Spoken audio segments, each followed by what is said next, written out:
einmal zu einer Zuschauer.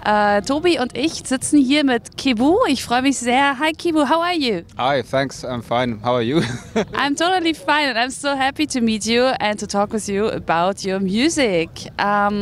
So first, you are here. You just came from another concert, yeah? Yeah, we came from Dresden. We've been performing in Sector Evolution 2 days ago, and I'm right now in the middle of my Europe leg of the Urban Dreams tour, which is my album tour. So yeah, everything has gone well so far, and really happy to be out touring again. Wow, so happy for you. Yeah, of course, you managed to go through the pandemic, of course, as a musicians without really big live concerts, I guess. Yeah, I was actually really lucky because I had already decided before the pandemic started that okay, now I'm going to focus on making my next album. And so when the pandemic started, I didn't even need to, I didn't need to cancel anything. I had already I'm going to anyway be like sitting in my room. So I was thinking that, yeah, it's going to be really weird because, life is going to go on and I'm going to be sitting locked up in my studio for 1 or 2 years. But then everybody was suddenly locked up in their homes for 2 years. Did you produce new material during the pandemic? Yeah, I did a lot. And last time, for my last album, I wanted to do a different thing this time because last time when I made my album, I just made it on, on my spare time. Yeah. But now I'm working full-time as a musician since 2017. So now I was like, okay, last time I kind of tried to push everything that I had, all the material I had into the album, and now I was like, now I'm going to do a lot of more demo materials, so that I can, select the best parts and work on those. But then I realized at some point that I had over 100 demos, and actually they were like just small snippets and not like songs. Yeah. So it was kind of. Yeah, I got enough demo material this time, but I got too much demo material. So yeah, I made a lot. I worked on my album basically for the whole pandemic, but then also I had to move out of my old studio because the whole building got demolished. Yeah. So I was lucky to find a really good place, like 50 square meters, I think, 2 rooms, and I turned that into a new studio. And because it's my own, so now I don't need to be afraid of getting kicked out. So yeah, I'm really happy about that. But that took time, of course. So it took a lot of time away from making the album because I had to renovate the studio. So yeah, but that's so important. Congratulations to your studio. I wanted to ask you, as you just mentioned, since 2017, because I think that's an interesting question. You're a full-time musician. What did you do before? Yeah, I did. I was a project manager at the VTT Technical Research Institute in Finland. So I was working with energy, basically carbon dioxide free energy alternatives, you could say, or how to capture carbon dioxide and reduce carbon dioxide emissions from factories and power plants. So yeah, so it was quite different. Yeah, this is totally different. And so what did it take you to go onto a full-time and to really make all your money just with music? Yeah, I was lucky that I got a scholarship. I got kind of an art grant in Finland for doing music for 1 year. And the criteria for getting that art grant was that I have to take 1 year off my job. But they said, no, you can't get 1 year off your job. So it's like you can only get half year. But then the grant person said, no, you have to get a complete year off. So I was like, okay, then I quit. So it was it made an easy decision by the grant because I got the art grant. Then I just had to focus completely on that. So and then since then I've always thought that okay, I can always perhaps go back to my old job, but no, so far I haven't needed to. So I'm now I'm working full time as KEBU basically. So it's cool. Congratulations. Yeah, thank you very much. Yeah, I'm really happy to be able to do it. So it's not that common. How is it working with vintage equipment? It's fun sometimes, sometimes not so fun. I'm touring with a lot of old equipment, a lot of old synthesizers. I think probably most of the synths that I'm touring with are from the 80s. Okay. And that's also reflected in the music. It's like somebody asks me sometimes how do you get that 80s sound? It's like simple, you use 80s synthesizers. Yeah, you said 80s equipment. Yeah, exactly. So yeah, but it's of course also a bit they are quite well made. So to be honest, the synths that I've had for the longest time, I've been able to kind of done some small things on them and basically opened all of them up and checked that all the connections work and changed the batteries and cleaned the keyboard, and they work fine. To be honest, they are really surprisingly stable anyway. So far on this tour we had zero problems. So it's really nice. But it's sometimes last tour I had. I did have some couple of problems with malfunctioning gear, but fortunately it's not like with digital equipment that is like completely broken. Analog equipment is like it can still work somewhat. So I managed to kind of pull through the whole tour anyway with slightly malfunctioning synths. What about rebuild and synthesizer clones? What is your opinion on that? Is it an option for you, or you say I want to use that original vintage equipment? Yeah, that's a good question. I somehow the synths that I now have, I kind of I just like stuck to them because I like them, and then it's like I don't have actually right now any. How to say? I basically had my collection together before the clone started coming out. So it was like, why should I get a clone when I have the original? And so I haven't had like any need for clones. But I mean, I think it's like how to say? I think there's both good and bads with that. I mean, what we see now is basically what happened with Fender Stratocaster and Les Paul guitars in the 80s when all of a sudden you started to get a lot of cheap copies out. And I mean, it's really good for people who can't afford the originals, of course, because the original are now so expensive these days, and the sound is anyway so sought after. So I mean, it's kind of a natural progression that you start to get these cheap clones. So I'm not perhaps that concerned about it, but and though of course you still will have the originals. It won't. I mean, it doesn't affect the price of the originals. But on the other hand, then I mean, sometimes it feels a bit like strange. You see a lot of some companies that like make clones of other people's products that are still running. And that's not perhaps that doesn't go together well with my morality, I think.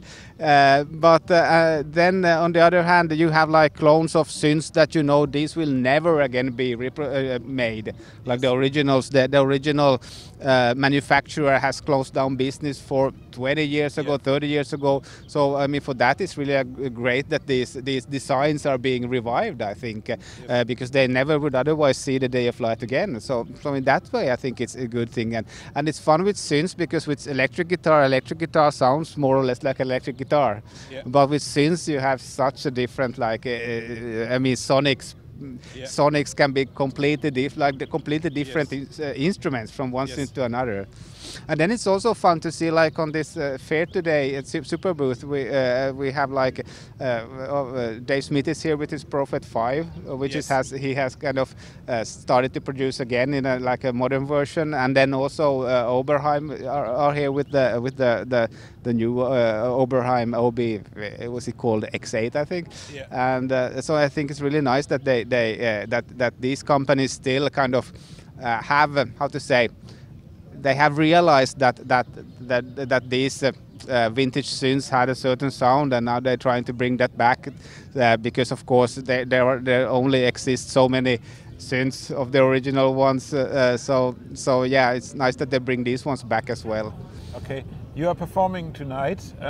What will we see in your showcase tonight? Going to be mostly songs from my Urban Dreams album, my latest studio album, because I'm out on the Urban Dreams tour. And also because I'm performing in an auditorium, so I thought that okay, then I can choose a bit of the slower songs as well. I don't need to go like really up tempo club all the time. So I thought that might be a good opportunity to showcase a bit slower tunes as well. And there will be a couple of covers as well. So I'm looking forward to it. Oh, I'm really interested in the covers also. Why do you go again to the 80s with your inspiration? Because there's already so much of it. So what is your inspiration in that? That's a good point. A good question. I think it's mainly because when I make music that I would like to listen to myself. And I was a kid in the 80s, and for some reason, might be because it had been a bit of a research in 80s music lately with the synthwave scene, and I think I kind of picked up a bit on that, and I also wanted to kind of explore perhaps that a bit, and then but essentially it's because I grew up in the 80s myself. It feels really natural for me to do that kind of music, and when I make it, it becomes actually more like really like 80s. It doesn't become synthwave. It's more like kind of if you almost jump back to the 80s. So yeah, it's I would say just because I make music that I like to listen to myself. I'll try to make that type of music. So Thank you. Yeah. Okay, so as we talk here at this beautiful place, I just have the question about your wife. What does she think about your music? That's a good question. I always get really honest answers from her. It's like kind of special because she's usually just like well, how to say this? It's well, sometimes I feel like she doesn't care that much about my music, perhaps, and which is totally fine. I mean, because I get like she's more into vocals. So because I do only instrumental music, and so she always kind of perhaps difficult to grasp it, or it's like because she's a person who well, I mean, she reads a lot and she speaks a lot and she. Yeah, she likes music with vocals in it, and because I don't have that, so she kind of has a bit trouble to relate to it. But then she's always also really honest with me about it if it's something she doesn't like or something she likes. So yeah, it's. But I think she's happy about that I can do what I like, and she's also happy that I'm not occupying a room in our flat anymore. I have my own studio, so that she's really happy about, and yeah, I think that's probably about it. I think I also. I think one reason also why she doesn't like it that much is because in the beginning, I always asked her to help me with my concerts, to come there and sell merchandise and help like stuffing the things together. And after that, she got really fed up with it. So I think it's still reflected in it because she's like, no, I don't want to go to your concerts because then I just have to do something. So I said, no, you don't need to do anything anymore. But yeah. So yeah, but it's fine. It's like I think she's okay with it. So maybe she will come to another concert again after a while. I cross my fingers.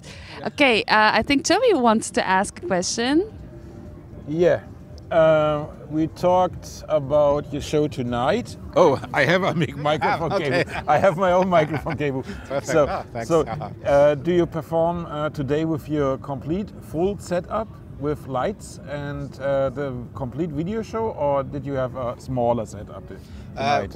We have the same setup with me that we have on my whole tour. So it's visuals, and I have my own lighting engineer with me.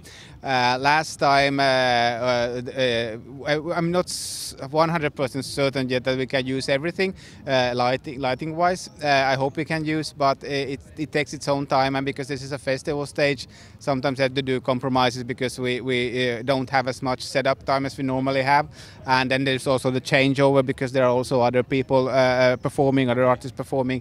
So at least my synthesizer setup is going to be the same because I simply hadn't had the time to make a smaller setup. So I'm using all my analog and old and new equipment with me. So I basically have the one setup that I used on the tour, and it's it's what I did. I just like changed the mixer system for this tour, so I'm now using another digital mixer and just bringing all the old songs into that. It has taken me half a year to prepare only the mixes basically, so that's one reason that why I don't have any alternative setups or smaller setups, which would be great for festivals like now, but the problem is mostly I don't do festivals because it just takes such a long time to set up everything, and if I would like to do like a festival rig, I think it would take another half year to prepare it. So I just haven't had time for it. So yeah, you will see the full rig. At least you will see the full synthesizer rig tonight. Thank you for your time. And Thank good you. luck. Thank you very much. All the best. Thank you so much, and thank you. Danke.